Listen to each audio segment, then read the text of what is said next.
John 6:63 and 68. Your words, Lord, are spirit and life. You have the words of eternal life. O devoted servant of God, Saint Francis Xavier, your heart was burning with love for Jesus. Impelled by this love, you went from country to country and spent yourself unto death, proclaiming the name of Jesus and the good news of salvation. That is why the Father filled you with glory in heaven and preserved your body from corruption here on earth. Filled with joy for these unique gifts, we join in praising the Father, and now we ask your intercession for ourselves. You may pray for whatever you want through the intercession of Saint Francis Xavier.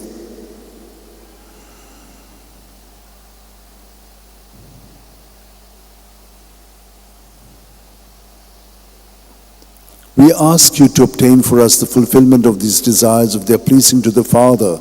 And for everything, together with you, we praise the Father through Jesus in the Spirit. Amen.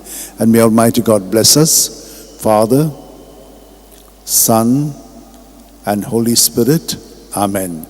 San Francis Xavier, Wodakura, Radi Samchamogan, Las Lolia, Besaungal Saiba, Desaramcha, Sambalungamka, Gopantuja, Besaungal Saiba, Sharad Guncha, Sambalung Sodakal, Gopantuja.